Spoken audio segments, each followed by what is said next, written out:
नमस्कार दोस्तों, स्वागत है आपका अपने YouTube channel Kota education hub में। मेरा नाम है कविराज और आज हम पढ़ेंगे राम मार्गी शाखा। इसके पहले मैं आपको भक्ति काल जब पढ़ना स्टार्ट किया था हमने, तो भक्ति काल की सारी विशेषताएं हमने पढ़ी थी। जो भी महत्वपूर्ण प्रवृत्तियां थी भक्ति काल की वो सारी हमने पढ़ी थी। साथ में हमने पढ़ा था कि भक्ति काल का उदय का कारण क्या क्या था, कि किस प्रकार से रामचंद्र शुक्ल जी का क्या मानना था कि भक्ति काल का उदय क्यों हुआ, हजारी प्रसाद द्विवेदी का, राम कुमार वर्मा का। ये सब बात हम संत साहित्य जब पढ़ा था उससे पहले हम पढ़ चुके हैं। जब संत साहित्य पढ़ा तो संत साहित्य की विशेषता है और महत्वपूर्ण कवि पढ़े, और जब सूफी साहित्य पढ़ा तो हमने सूफी साहित्य की विशेषताएं, संत साहित्य से किस प्रकार सूफी साहित्य भिन्न है, अन्य प्रकार के साहित्य से किस प्रकार से अलग है, ये पढ़ा और सूफी साहित्य की विशेषताएं पढ़ी। और ये पढ़ते हुए हमने फिर इनके मुख्य मुख्य कवियों को, मुख्य मुख्य रचनाओं को पढ़ा। इसके बाद जो तीसरे नंबर पे हम टॉपिक पढ़ते हैं वो है राम मार्गी शाखा। देखो, मैं आपको एक और बात बताऊं आपको कि शुक्ल जी ने जो आदिकाल लिखा है उसके अंतर्गत उन्होंने 4 प्रकरण लिखे थे, और भक्ति काल के अंदर जब लिखा था उन्होंने तो 6 प्रकरण लिए थे। 6 प्रकरण में पहले का नाम हो जाएगा सामान्य परिचय, दूसरे का नाम हो जाएगा संत साहित्य जिसे कहते हैं ज्ञानाश्रय मार्ग, ज्ञानाश्रय शाखा, तीसरे का नाम हो जाएगा प्रेमाश्रय शाखा, चौथे का नाम हो जाएगा अपने राम मार्गी शाखा, पांचवे का नाम हो जाएगा कृष्ण भक्ति शाखा, और छठे का नाम हो जाएगा अन्य फुटकल रचनाएं। ये 6 प्रकरण शुक्ल जी ने लिखे हैं। पूरे शुक्ल जी का इतिहास, शुक्ल जी का जो पूरा इतिहास है विस्तार से मैंने समझाया हुआ है, पूरा हमने पढ़ाया हुआ है 52 कक्षाओं में, आप जाके देख सकते हैं उसको। और लिंक जो है प्लेलिस्ट आपको हमारे इसी यूट्यूब चैनल पर मिल जाएगी। राम मार्गी शाखा आज हम पढ़ेंगे तो सिर्फ और सिर्फ रिवीजन करेंगे, फास्ट रिवीजन, जो आपके एग्जाम में सटीक प्रश्न बैठे हैं आपका। चाहे आपका यूजीसी नेट का एग्जाम हो, चाहे असिस्टेंट प्रोफेसर का हो, टीजीटी पीजीटी कोई सा भी एग्जाम हो, आपके प्रश्न गलत नहीं होगा, ये 200% में गारंटी लेता हूँ। अब देखिए, मानते हैं कि राम काव्य का संबंध सबसे पहले आदि काव्य रामायण से है। रामायण से मानते हैं हम। रामायण मतलब राम का अयन, यानी कि राम का घर जिसे कहते हैं, यानी कि रामायण यानी कि राम जी। रामायण मतलब एक प्रकार से आदि कवि जिसे कहते हैं वाल्मीकि की पुस्तक जहां हम पढ़ते हैं। वाल्मीकि रामायण प्रसिद्ध रामचरितमानस, दोनों में 7 अध्याय है। कितने अध्याय है? 7 चैप्टर है, 7 चैप्टर है दोनों में, जिन्हें कांड कहा गया है। दोनों में ही कांड कहा जाता है। अध्याय को कहा जाता है, कभी सर्ग कहा जाता है, कभी मयूख कहा जाता है, कभी उल्लास कहा जाता है, कभी समय कहा जाता है। उसी प्रकार इसमें कांड कहा गया है। रामायण के 7 कांड है, बाल कांड, अयोध्या कांड, अरण्य कांड, किष्किंधा कांड, सुंदर कांड, युद्ध कांड और उत्तर कांड। रामचरितमानस में भी सेम 7 कांड है, बाल कांड, अयोध्या कांड, अरण्य कांड, किष्किंधा कांड, सुंदर कांड। लेकिन जो रामायण में युद्ध कांड है ना, वो युद्ध कांड यहाँ नहीं है, यहाँ उसका नाम है लंका कांड, 6 नंबर का। और 7वां यहाँ पर भी उत्तर कांड है, यहाँ पर भी उत्तर कांड है। 7 कांड दोनों में ही है। रामायण जो वाल्मीकि की है, रामचरितमानस जो कि तुलसी की रचना है। वाल्मीकि के राम और तुलसी के राम में क्या अंतर है कि वाल्मीकि के राम जो है महापुरुष है, यथार्थवादी, धरातल पर वो रहते हैं, लेकिन तुलसी के राम आदर्शवादी हैं और अवतारी भगवान है। वाल्मीकि के राम एक राजा राम है, महापुरुष है, एक प्रकार से देखा जाए तो यथार्थवादी, जो हो रहा है वो भोग रहे हैं और भोगना पड़ेगा, इस टाइप से होता है। तुलसी के राम जो है आदर्शवादी है, अवतारी भगवान थे, रक्षक थे, वो लोक रक्षक जिसे कहते हैं ना, उस प्रकार से तुलसी ने अपने काव्य की रचना की है। अब देखो, राम भक्ति के बारे में हमको कहाँ कहाँ मिलता है? महाभारत में, पुराणों में, उपनिषद में, जातक कथाओं, जैन रचनाओं, इन सब में राम कथाएं मिलती है हमको। माधवदास कृत एक रचना है अध्यात्म रामायण, जिससे क्या है तुलसीदास ने सर्वाधिक प्रभाव ग्रहण किया है। इंपॉर्टेंट बनता है ये क्वेश्चन कि माधवदास की जो अध्यात्म रामायण है वहां से तुलसीदास ने बहुत ज्यादा प्रभाव ग्रहण किया है। अब हम मानते हैं आलवार, एक होते हैं नयनवार जो कि शिव के भक्त होते हैं, एक होते हैं आलवार जो कि वैष्णव होते हैं, जो वैष्णव के भक्त होते हैं। इन्हें में एक इनका 12 आलवारों में एक है नम्मालवार, जिन्हें षटकोप भी कहते हैं। ये श्री राम की पादुका के अवतार हैं, इंपॉर्टेंट है। अब देखो, 12 आलवारों में महिला भी थी जिसका नाम है आंडाल। ये दक्षिण भारत, ये जो भारत होता है अपना, जिसमें जो नीचे वाला एरिया है ना, तमिलनाडु इस तरफ का एरिया है। आंडाल नाम की एक महिला भी थी जिसे संत महिला थी, वो जो 12 आलवारों में थी, जिसे दक्षिण की मीरा कहा जाता है, अर्थात भगवान की अनन्य भक्त थी वो। इसके अलावा बात करें कि राम काव्य की दृष्टि उल्लेखनीय ग्रंथ, अर्थात ये संस्कृत के ग्रंथ है जो हम पढ़ेंगे अभी, क्योंकि यहाँ पर भी हमको राम काव्य की प्रधानता मिलती है। जैसे कालिदास का रघुवंश रामकथा मिलती है, कुमारदास का जानकी हरण, बहुभूति का उत्तर रामचरित, इंपोर्टेंट, जयदेव कृत प्रसन्न राघव, इंपोर्टेंट, ये 2 इंपोर्टेंट है, बहुभूति का उत्तर रामचरित और जयदेव का प्रसन्न राघव। राजशेखर की रचना बाल रामायण, ठीक है, इन सब में हमको मिलती है रामकथा। अब हम बात करें हिंदी साहित्य के अंदर या हिंदी के अंदर, हिंदी भाषा में, तो हम पृथ्वीराज दासों को हिंदी का ग्रंथ मानते हैं। इससे पहले हम जो भाषा थी उसको अपभ्रंश कहते थे, यहाँ से हम हिंदी का आगमन मानते हैं। खड़ी बोली हिंदी और हिंदी अलग है, आप याद रखना। पृथ्वीराज दासों में हमको सबसे पहले रामकथा मिलती है, जो कि द्वितीय समय यानी कि जो दूसरा चैप्टर है उसके अंतर्गत 48 छंदों में हमको रामकथा मिलती है। इसके अलावा अगर मैं बताऊं अन्य रामायण, जो कि बहुत इंपॉर्टेंट है, जो लिखी गई है, क्योंकि जो भारत का अन्य विभिन्न विभिन्न प्रकार के क्षेत्र है उसमें सभी प्रकार से रामायण फेमस है। जैसे तेलुगु में गु आ रहा है अर्थात रंगनाथ रामायण, रंग में ग आ रहा है, तेलुगु में भी ग आ रहा है अर्थात रंगनाथ रामायण, जो कि किस में है, तेलुगु में है। कंब में म आ रहा है, तमिल रामायण, कंब रामायण किस भाषा में है, तमिल। भावार्थ रामायण और मंगल रामायण दोनों मराठी में है, बहुत फेमस है, ये भी इंपॉर्टेंट है। और कृतिवास रामायण तो बहुत इंपॉर्टेंट है। कृतिवास रामायण है बंगाली भाषा में, बंगाली भाषा बंगाल में बोली जाती है। बंगाल से संबंध निराला का है। निराला ने रचना लिखी है RKESP, राम की शक्ति पूजा। अतः राम की शक्ति पूजा पे किस रचना से प्रभाव ग्रहण किया है, कृतिवास रामायण से। कृतिवास रामायण का प्रभाव जो है, हमने देखा है ना कि कृतिवास रामायण के जो राम है वो बिलक बिलक कर रोते हैं जब उनको कहीं ना कहीं हताशा होती है, निराशा होती है तब। लेकिन तुलसी के राम कभी भी रोते हुए, बिलकते हुए, हारते हुए नजर नहीं आते हैं। तो कृतिवास रामायण है बंगाली भाषा में। राम मार्गी शाखा के कुछ महत्वपूर्ण संप्रदाय हैं, जैसे श्री कृष्ण से संबंधित कुछ संप्रदाय हम पढ़ते हैं ना, वो हम अगली क्लास में पढ़ेंगे। उसी प्रकार राम मार्गी शाखा के भी कुछ महत्वपूर्ण संप्रदाय हैं, जैसे श्री संप्रदाय हम पढ़ेंगे पहले, और एक हो जाएगा मध्वाचार्य का हो जाएगा, जिसे ब्रह्म संप्रदाय भी कहते हैं, ब्रह्मा संप्रदाय, ठीक है, जिसका दर्शन है द्वैतवाद, ठीक है।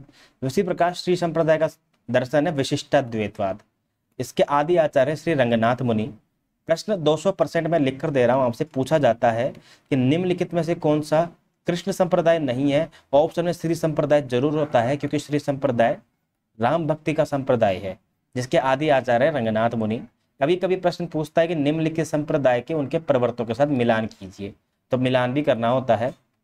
श्री संप्रदाय का संबंध है रंगनाथ मुनि से। अन्य विशेष में है पुंडरीकाक्ष, यमुनाचार्य 1000 बार पूछा जाता है, और श्री रामानुजाचार्य तो जगत विख्यात है, जो कि श्री संप्रदाय से संबंध रखते हैं। श्री रामानुजाचार्य वही हैं जो शेषनाग के अवतार भी कहा जाता है इनको, शेषनाग के अवतार।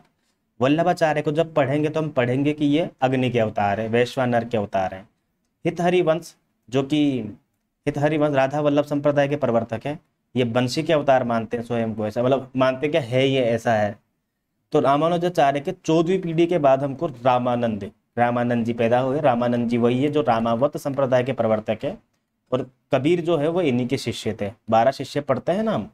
रामानंद को उत्तर भारत में भक्ति का प्रचार करने का श्रेय जाता है, बहुत इंपॉर्टेंट है उत्तर भारत में, क्योंकि मैंने आपको फिर बताया ये भारत है, ये दक्षिण में से भक्ति का प्रसार हुआ उत्तर की तरफ। किसने किया, ये रामानंद ने। श्री रामानुजाचार्य शेषनाग का अवतार। शंकराचार्य के अद्वैत दर्शन को सर्वप्रथम चुनौती देने वाले भक्त कौन है, रामानंदी है। अर्थात विशिष्टाद्वैतवाद वो दर्शन है जो कि शंकराचार्य का जो दर्शन है अद्वैतवाद, अर्थात अद्वैत का मतलब क्या होता है कि दो नहीं है, अर्थात एक है, इसका मतलब नहीं कि मैं ये नहीं कहता एक है, अर्थात पर यह है कि दो नहीं है। बोला दो क्यों दिखाई देते हैं, बोला माया के भेद के कारण हमको दो दिखाई देते हैं, ठीक है। अब ये देखो आप यहाँ पे दिख रहा होगा आपको कुछ दर्शन है राम भक्ति के विशेष संप्रदाय।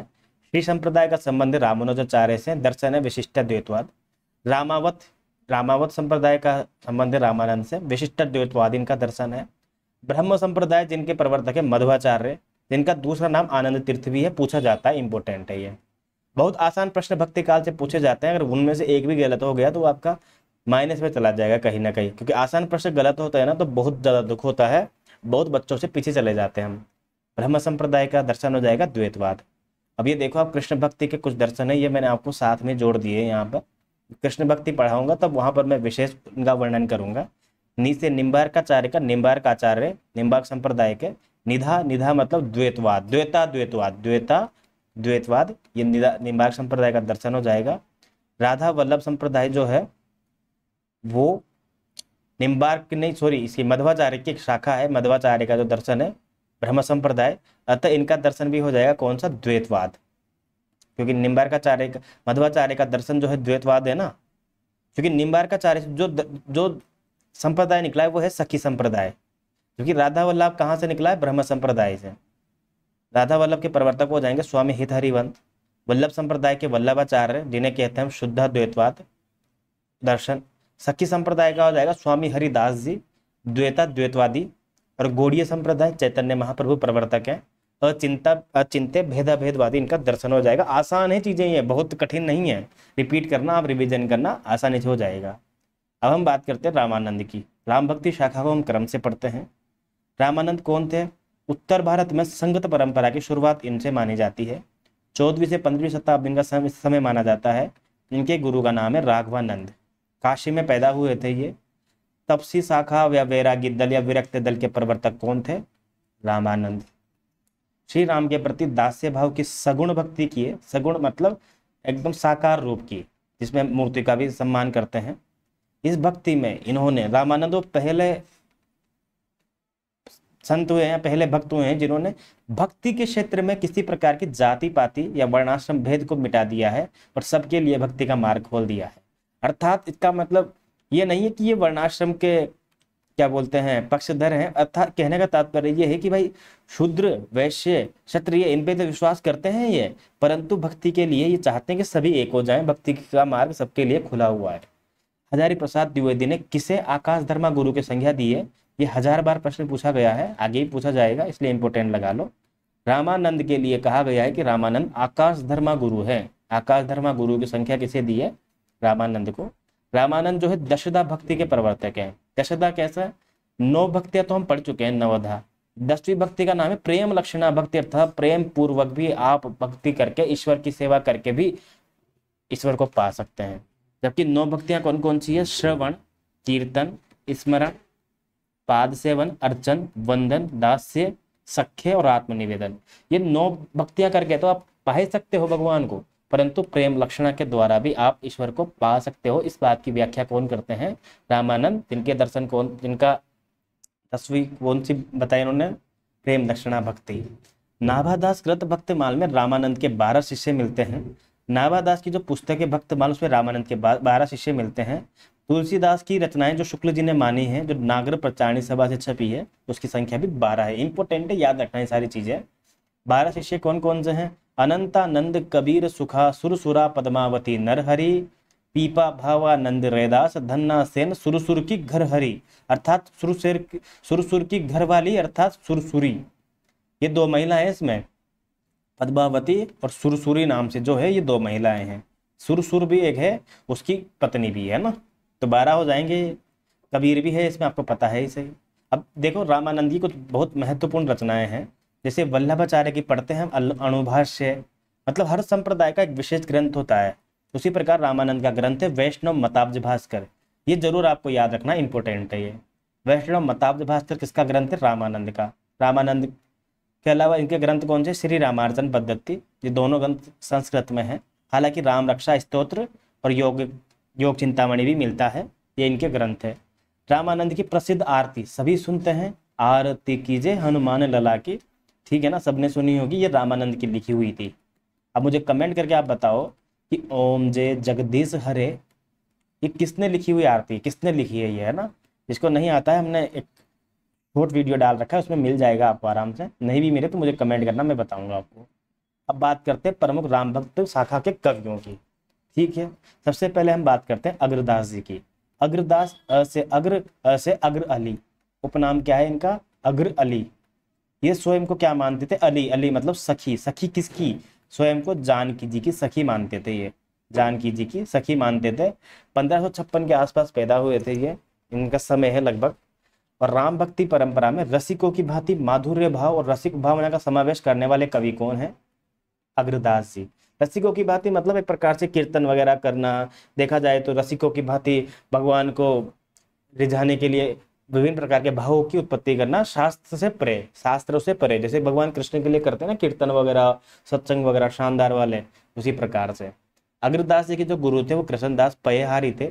पयहारी मतलब सिर्फ पय का आहार लेने वाले, सिर्फ दूध के मात्र जीवित रहते थे, अन्न का एक भी दाना नहीं ग्रहण करते थे। इनका नाम है कृष्णदास पयहारी, जिनकी प्रमुख पीठ कहाँ थी? गलताजी में। गलताजी कहाँ पे है? जयपुर में, ठीक है। इनकी प्रमुख पीठ थी गलताजी, जयपुर में। इसके बाद हम पढ़ते हैं कृष्णदास पयहारी, जिन्होंने जयपुर के निकट गलता नामक स्थान पर रामानंद संप्रदाय की गद्दी स्थापित की है। गलता जी को उत्तर भारत के तोतातरी बोलते हैं। तोताद्री एक प्रकार का प्रमुख पीठ है, यानी कि एक प्रकार से बहुत ही बड़ा विशेष तीर्थ स्थान है किनका, रामानंदी संप्रदाय का, जो कि दक्षिण में है तोताद्री। तो जो भारत है इसके दक्षिण में यहाँ तोताद्री है, परंतु उत्तर भारत की तोताद्री किसे बोलते हैं, गलता जी को। इनकी रचनाएं बहुत इंपॉर्टेंट है, जिसमें ध्यान मंजरी बहुत बार पूछी गई है। किसकी पुस्तक है, ध्यान मंजरी, अग्रदास जी की, जिसका दूसरा नाम है राम ध्यान मंजरी। कुंडलिया या हितोपदेश भी इनकी है, उपासना बावनी, श्रृंगार रस सागर, राम भजन मंजरी। अब देखो मंजरी के नाम से बहुत सारी पुस्तकें जो है नंददास की भी लिखी हुई है, पर नंददास की जो है ध्यान मंजरी नहीं मिलती है, इसलिए याद रखना आप, ठीक है।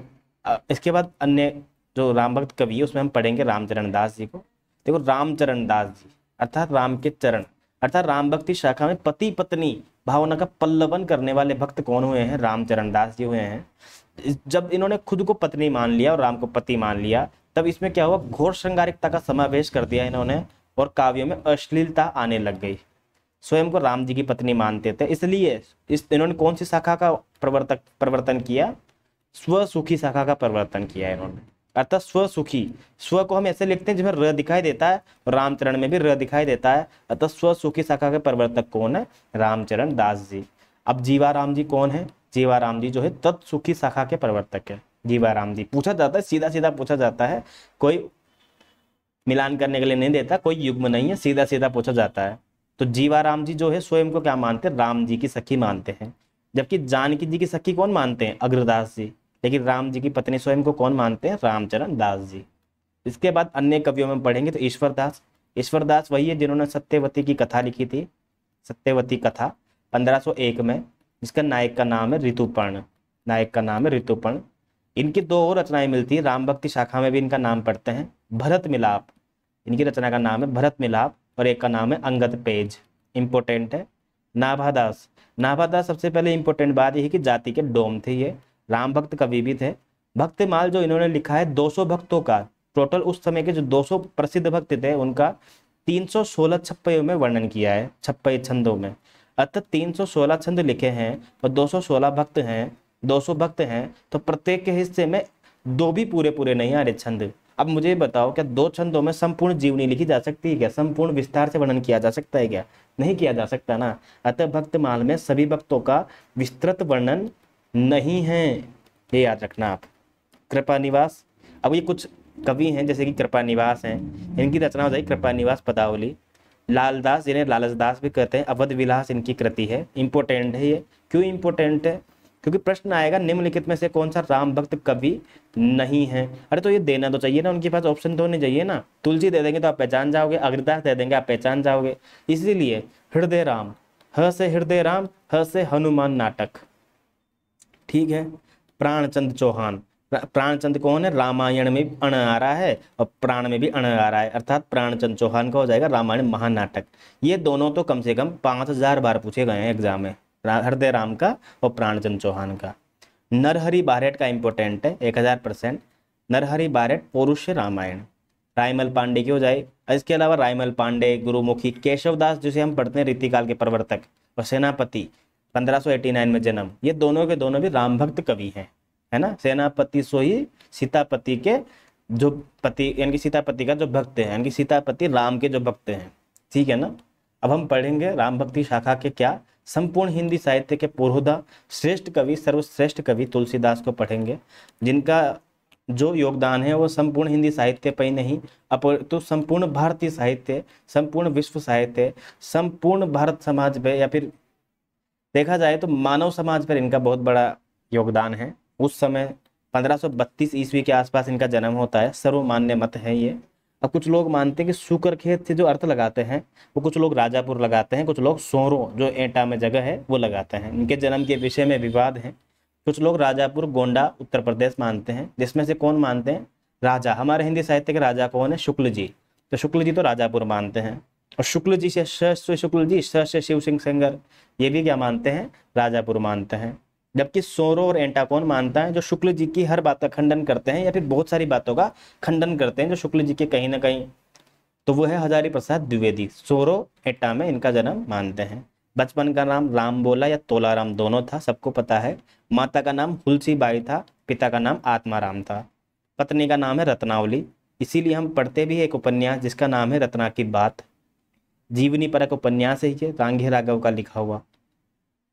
रांगे राघव ने बहुत सारे जीवनी परक उपन्यास लिखे हैं। इनका पालन पोषण किया था मुनिया ताई ने, जिसे पार्वती ताई भी कहते हैं। अमृतलाल नागर का जो उपन्यास है मानस का हंस, उसमें भी हम पढ़ते हैं, इसको पढ़ते हैं हम, अमृतलाल नागर के मानस का हंस में भी मुनिया ताई का वर्णन पढ़ते हैं। इनके आध्यात्मिक गुरु कौन थे? बाबा नरहरियानंद। बाबा नरहरियानंद इनके आध्यात्मिक गुरु थे। नरहरि से मुझे याद आया कि नरहरि नाम के गुरु हम बिहारी के भी पढ़ते हैं, कविवर बिहारी के। इन्होंने अपने दोहे में स्वयं वर्णन किया है कि ये नरहरि के भक्त या फिर दास थे, या फिर नरहरि जो थे इनके गुरु थे। इसके बाद हम पढ़ते हैं कि तुलसीदास के बारे में कुछ ग्रंथ थे बहुत पुराने जो इनके बारे में जानकारी देते हैं। ये बहुत इंपॉर्टेंट है, स्पेशली ये दोनों तो, ए और बी। जैसे कि तुलसी चरित किसका है? रघुवर दास का। रघुवर दास जी का तुलसी चरित है ना, तुलसी रघुवर के भक्त तुलसी। म से मूल गोसाई चरित, म से माधवदास, अर्थात बैनी माधवदास करत, ठीक है ना, बैनी माधवदास कृत मूल गोसाई चरित वो पुस्तक है जिसमें हमको तुलसी के बारे में मिलता है। क्योंकि मैंने ऊपर आपको बताया कि तुलसीदास ने सबसे ज़्यादा जो प्रेरणा ली है वो माधवदास की अध्यात्म रामायण, वो माधवदास अलग है, वो तुलसी से पहले हुए थे। माधवदास की अध्यात्म रामायण से तुलसी ने प्रेरणा ली है रामचरितमानस लिखने के लिए। तुलसी के बारे में हमको भक्तमाल में भी वर्णन मिलता है। 252 वैष्णवन की वार्ता और भक्तमाल की टीका जो कि प्रियादास ने लिखी है, उसमें भी वर्णन मिलता है। अब देखो इनकी मृत्यु के संबंध में क्या है। 1623 ईस्वी, 1532 में जन्म होता है। 1532 का उल्टा करते हैं 1623 हो जाता है। 23 में 57 जोड़ेंगे तो संवत निकल जाएगा, संवत का मतलब 1680 में।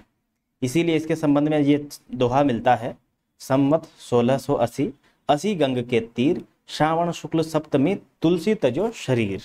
अब देखो तुलसी की 12 रचनाएं हमको मिलती है जो प्रामाणिक है। शुक्ल जी भी तुलसी की कितनी प्रामाणिक रचनाएं मानते हैं? 12।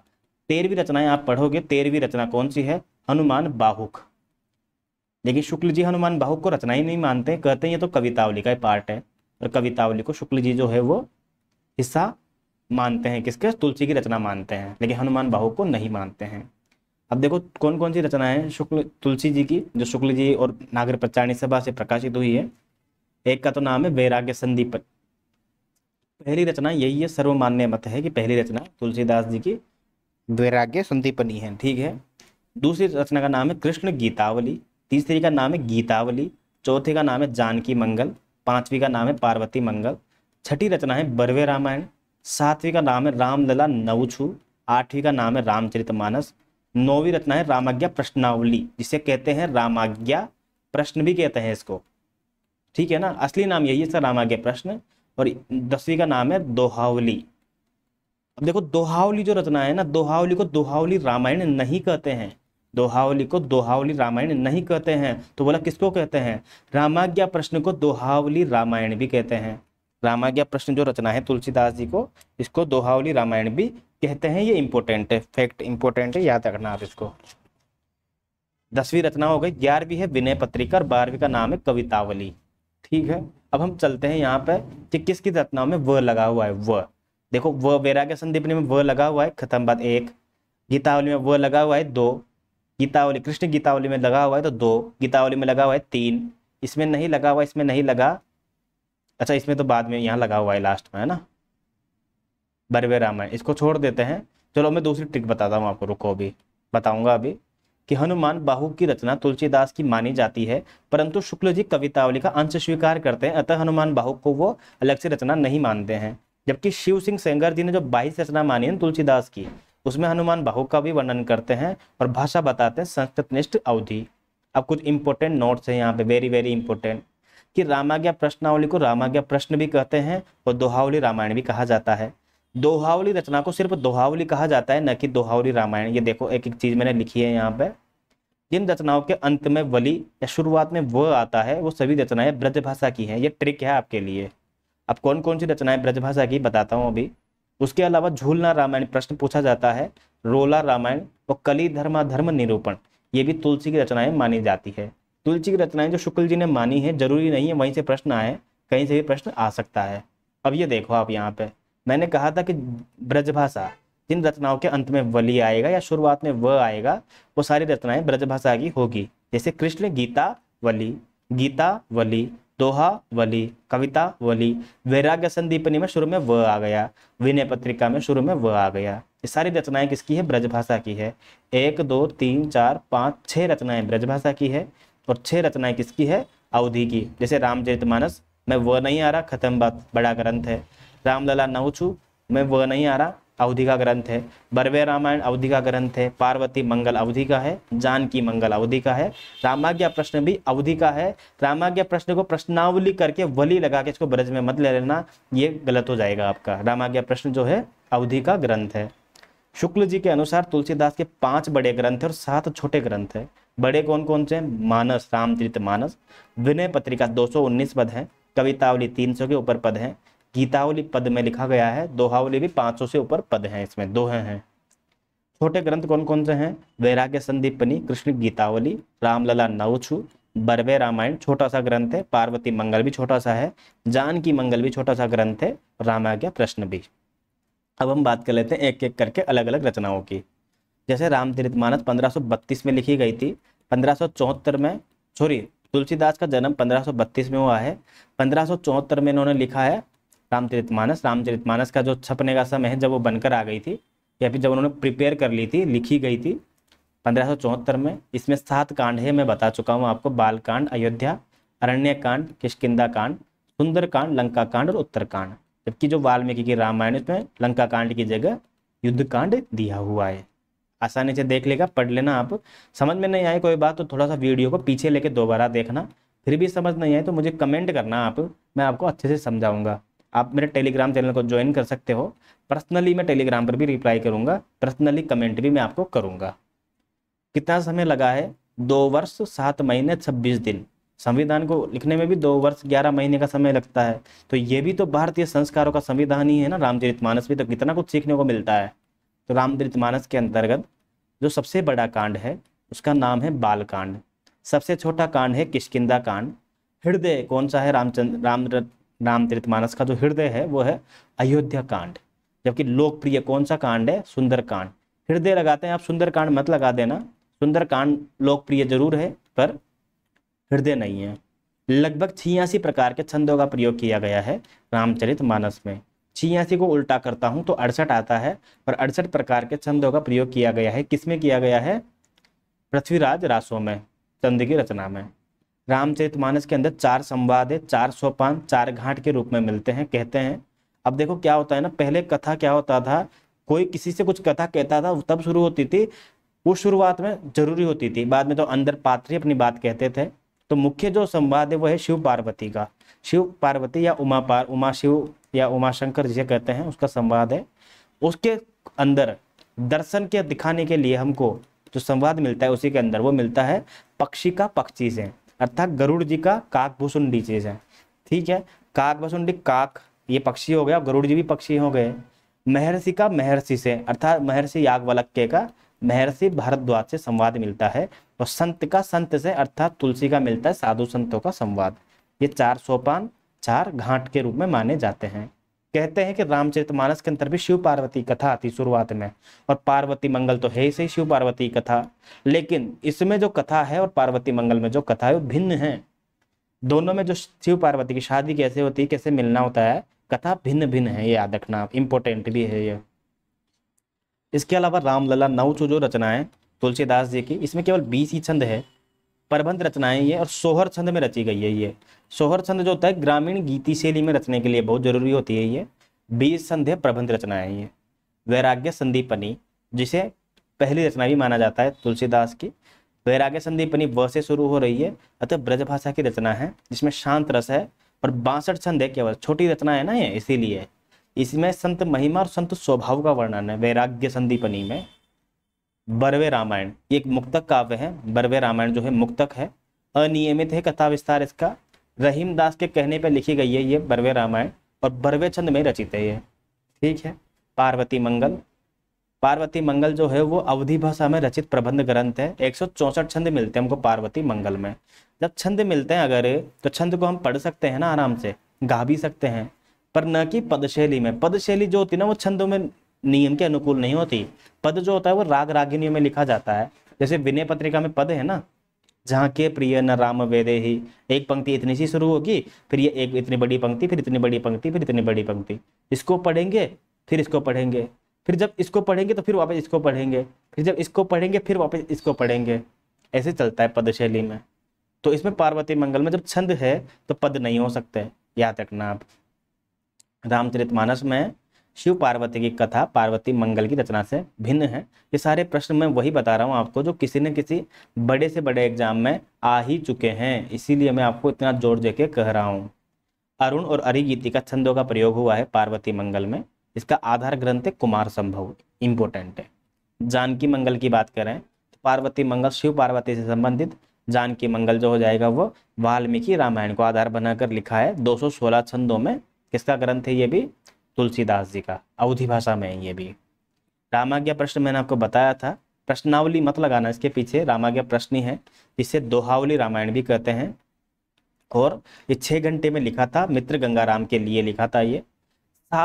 इसमें 7 कांड है, जिसे 7 कर्म में विभाजित है, 7 सर्ग में 343 छंद है इसके अंदर, 343 छंद है इसके अंदर, और 6 घंटे में रचित है ये, ठीक है ना।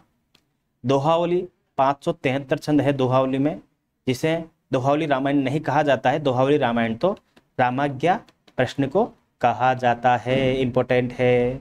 अब मेरी बात सुनना आप कि दोहावली में इन्होंने दोहे नहीं लिखे, अन्य रचनाओं में जो दोहे लिखे थे ना तुलसी ने, बस उन्हीं दोहों को निकालकर एक दोहावली का संपादन भी कर दिया गया है, प्रकाशन या फिर एक ग्रंथ बना लिया गया है। कृष्ण गीतावली, ये कृष्ण गीतावली जो है एक प्रकार से देखा जाए तो सूरदास से मान सकते हैं, कृष्ण पर कुछ लिखने के संदर्भ में लिखा है, ये ब्रज भाषा में लिखा है, ये कृष्ण से संबंधित ब्रज भाषा में अधिकांश लिखा गया है ना, इसीलिए। और स्फुट पदों का संग्रह है। हनुमान बाहु क्या होता है? कवि खुद के लिए लिखते हैं ये, मतलब खुद की कोई पीड़ा होती है उसको मिटाने के लिए, जिसे कहते हैं ना शिवेतर शते। शिवेतर शते जब हम पढ़ते हैं काव्य प्रयोजन, तो मम्मट ने काव्य प्रयोजन बताया ना, शिवेतर शते अर्थात किसी इष्ट का नाश करने के लिए, मतलब इष्ट को खुश करने के लिए, अपने दुख का नाश करने के लिए, पीड़ा शमन के लिए लिखा है 44 छंदों में, और इसी को अंतिम रचना भी कहा जाता है, जबकि शुक्ल जी इसको कवितावली का अंश मानते हैं। गीतावली 7 कांडों में है, स्फुट पदों का संग्रह है। इस क्लास का आप रिवीजन करते रहना। गीतावली में 328 पद है, इतना महत्वपूर्ण नहीं है, जो बात महत्वपूर्ण है मैं उसको जोर देकर कह रहा हूँ और याद भी तुरंत करवा रहा हूँ आपको। कवितावली इंपॉर्टेंट है, 7 कांड है, ब्रज भाषा में है, कवित्व और सवैया छंद में है, ये 325 छंद है टोटल इसके अंदर। घोर कलयुग का वर्णन किया गया है इसमें, घोर कलयुग का, और मुक्तक रचना है ये। मुक्तक रचना का मतलब क्या होता है? मुक्त रूप से। ये पहला छंद मुक्त है, दूसरा छंद मुक्त है, पहले छंद का दूसरे छंद से संबंध नहीं है, इंपॉर्टेंट हो जाएगा ये। इसके अलावा प्रबंध में क्या होता है? प्रबंध में तो कथा प्रबंध रूप से चलती रहती है एक साथ, पहले पाठ का दूसरे पाठ से संबंध होता है। विनय पत्रिका बहुत इंपॉर्टेंट है ये। विनय पत्रिका मतलब आत्मनिवेदन की कृति, विनय करना, अर्थात तुलसी का आत्मकथा कह सकते हैं इसको, तुलसी का आत्म परिचय ग्रंथ है ये। भक्तों का कंठहार है ये, दास्य भाव की पराकाष्ठा। तुलसी स्वयं जो भक्ति करते थे वो दास्य भाव की भक्ति थी, आपको पता होगा। मीरा माधुर्य भाव की करती थी, सूरदास जी जो है वो माधुर्य भाव की करते थे, जिसे कहते हैं सख्य भाव की करते थे पहले, फिर माधुर्य भाव की। विनय पत्रिका में 269 छंद है, सॉरी पद हैं, पद हैं, छंद नहीं है। ब्रज भाषा में रची गई है, पद शैली में। कलयुग के सताए जाने पर सीता जी को चिट्ठी लिखी थी इन्होंने, राम जी को नहीं, सीता जी को, कि अपने पति को बता देना यार ये कलयुग मुझे बहुत ज़्यादा परेशान कर रहा है, थोड़ा इसका इंतजाम करो आप। तो ये चिट्ठी लिखी थी, चिट्ठी पत्री भी कहा जाता है इसीलिए विनय पत्रिका को। तुलसीदास के लिए जो विभिन्न प्रकार के आलोचक है वो क्या इनका कथन है जो एग्जाम में पूछा जाता है। तो देखो हजारी प्रसाद द्विवेदी कहते हैं कि भारतवर्ष का, संपूर्ण भारत का लोकनायक वही हो सकता है जो समन्वय करने का अपार धैर्य सामने लेकर आया हो। समन्वय मतलब सामंजस्य, सामंजस्य मतलब समरसता, समरसता मतलब सबको साथ लेकर चलने का जो अपार धैर्य लेकर सामने आया हो, वही क्या कर सकता है? भारत का लोकनायक हो सकता है। तो कौन है भारत का लोकनायक? तुलसीदास। ये तुलसीदास के संदर्भ में कहा है। किसने कहा है? हजारी प्रसाद द्विवेदी ने। अतः समन्वय वाली पंक्तियां किसकी हो जाएगी? हजारी प्रसाद द्विवेदी की। अगली पंक्ति है, तुलसीदास समन्वय की विराट चेष्टा करने वाले कवि हैं, ये भी हजारी प्रसाद द्विवेदी की है। समन्वय फिर आ गया किसके संदर्भ में? तुलसी के संदर्भ में, हजारी प्रसाद द्विवेदी की, कि तुलसीदास समन्वय की विराट चेष्टा करने वाले कवि हैं। महाकवि हरिओद, जिनका नाम ऐसा लगता है कि एड्रेस भी साथ में बोल रहे हैं अपन, अयोध्या सिंह उपाध्याय हरिओद, ठीक है ना। महाकवि अयोध्या सिंह उपाध्याय हरिवोद, जिन्होंने कहा है कविता करके तुलसी न लसे, कविता लसी पा तुलसी की कला। अर्थात कविता करके तुलसीदास ने कविता पर ही बहुत बड़ा उपकार किया है, कविता पर एक बहुत बड़ा एहसान किया है। तुलसीदास को नाम नहीं हुआ कविता लिखकर, बल्कि कविता फेमस कर दी उन्होंने, कविता का नाम कर दिया कि वाह तुलसीदास ने तुझे लिखा। जब भी जातीयता की बात होती है, जाति शब्द आ जाए समझ लेना रामविलास शर्मा होगा उसका आंसर। तुलसीदास हिंदी के जातीय कवि हैं, इंपॉर्टेंट है। मुगल काल, अभी देखो मुगल काल इसी बातें वही करता है, विदेशों की बात जो विदेश से आया हो। इसलिए स्मिथ ने क्या कहा है, मुगल काल का सबसे महान व्यक्ति। क्योंकि अगर हम होते तो हम क्या बोलते, भारतवर्ष का महान व्यक्ति या भारतवर्ष का महान कवि, ठीक है ना, हिंदुस्तान बोल देते ज्यादा से ज्यादा। पर मुगल काल का महान व्यक्ति किसने कहा है, नाभादास ने, सॉरी स्मिथ ने। नाभादास ने तो कहा है कलिकाल का वाल्मीकि, अर्थात कलयुग का वाल्मीकि कौन है, तुलसीदास। ग्रियर्सन कहते हैं, बोला बुद्ध देव के बाद भारत में सबसे बड़ा लोक नायक तुलसीदास थे। 1000% इंपोर्टेंट लगा लो, लोक नायक शब्द से आप हजारी प्रसाद द्विवेदी के पास मत चले जाना। ग्रियर्सन कहते हैं बुद्ध देव के पास, बुद्ध कौन है, महात्मा बुद्ध, कि बोला बुद्ध जैसे देवता के बाद, भगवान के बाद तुलसीदास ही बहुत बड़े लोक नायक हुए हैं। ठीक है। भिखारीदास रीतिकाल में पढ़ते हैं, उन्होंने कहा है तुलसी गंग दोनों भये सुकविन के सरदार। बोला तुलसी और दास और गंग कवि इतने बड़ी है कि अगर कोई सुकवि है, बेहतर कवि है, तो उनके बाप है वो, उनके भी सरदार है वो। भिखारीदास ने कहा है, 10,000 बार पूछा जा चुका है।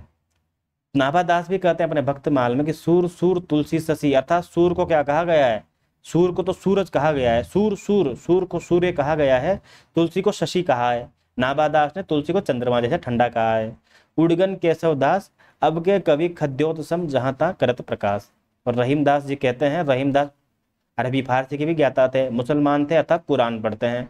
कुरान वाली पंक्ति आता है, समझ जाना, रहीमदास की है कि रामचरित मानस विमल संतन जीव प्राण, हिंद वन को वेद सम यवन ही प्रकट कुरान। बहुत बढ़िया, कि जैसे हमारे यवनों में क्या है, कुरान प्रकट हुआ है, यवन में मुसलमानों का ग्रंथ कुरान है, वैसे हिंदुओं में वेदों के समान रामचरित मानस है, जो कि संतों का जीवन प्राण है, संतों के लिए बहुत ही अद्भुत ग्रंथ है ये।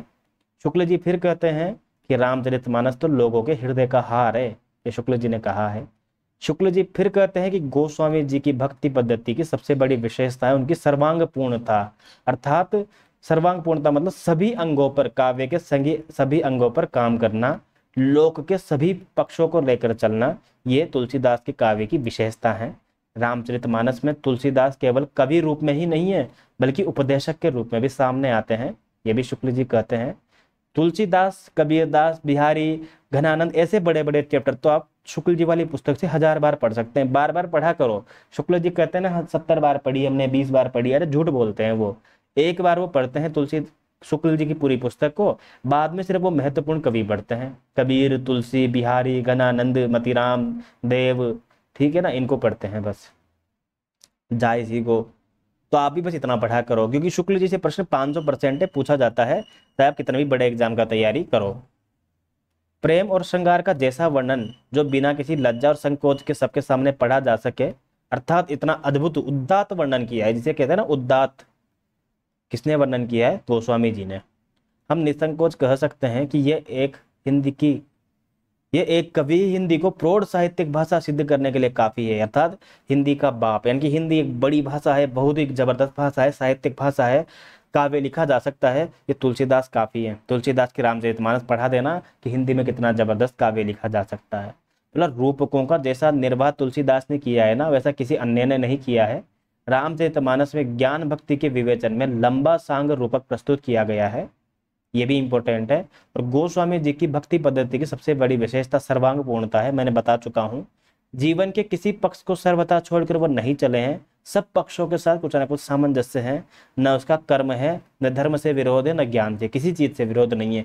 ज्ञान का भी उन्होंने एक प्रकार से महत्व बताया, धर्म का भी विरोध और कर्म का भी। अब कुछ अन्य कवि हैं, जैसे तुलसीदास को रूपकों का बादशाह किसने कहा है, बद से बादशाह, बद से डॉक्टर बच्चन सिंह ने, डॉक्टर बच्चन सिंह ने तुलसीदास को रूपकों का बादशाह कहा है।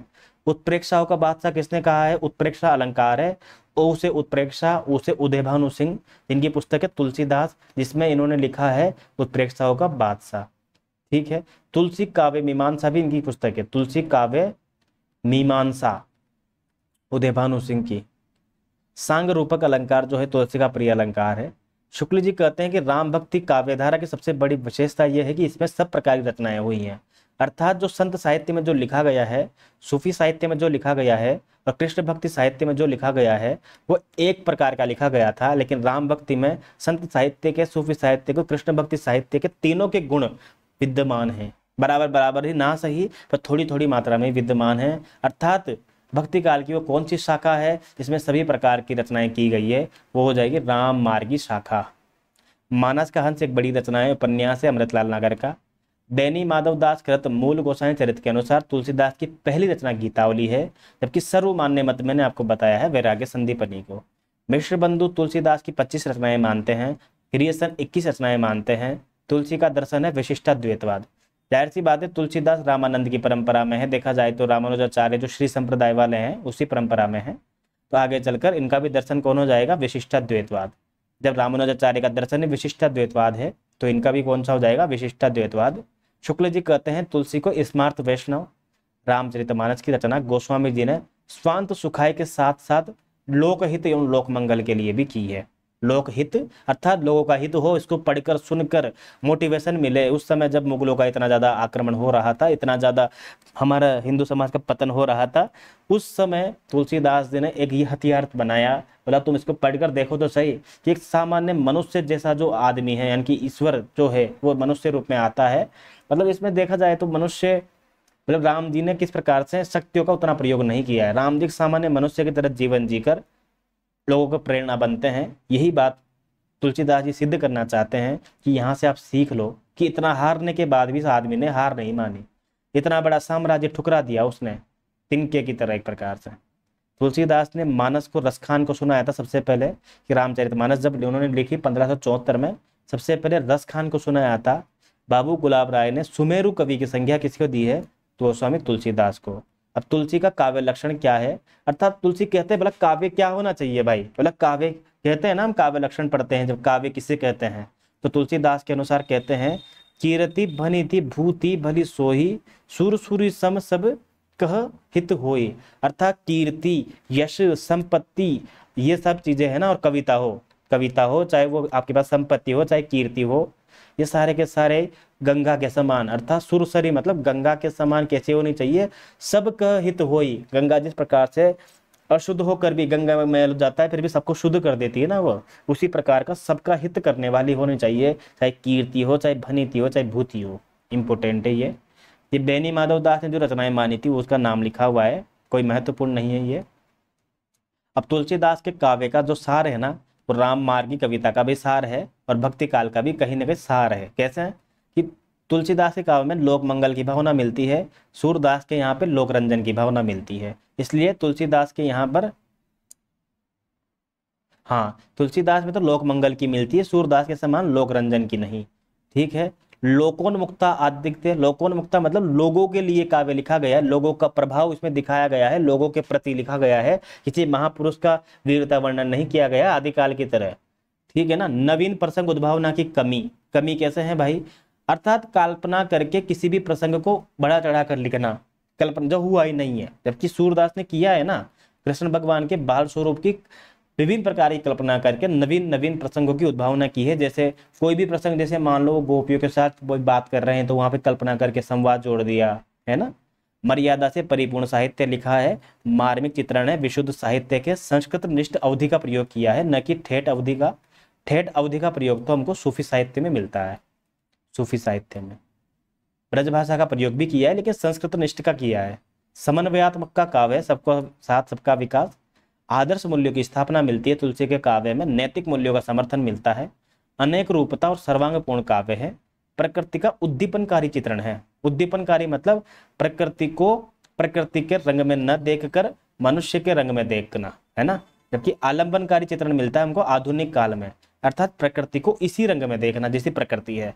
अगर आप दुखी हो तो जरूरी नहीं कि प्रकृति दुखी हो, प्रकृति हरी भरी है तो प्रकृति को हरी भरी देखो, लेकिन प्रकृति का उद्दीपनकारी चित्रण आदि काल में, भक्ति काल में, रीति काल में मिलता है। प्रकृति का उद्दीपनकारी चित्रण मिलता है राम भक्ति काव्य में और तुलसी के काव्य में।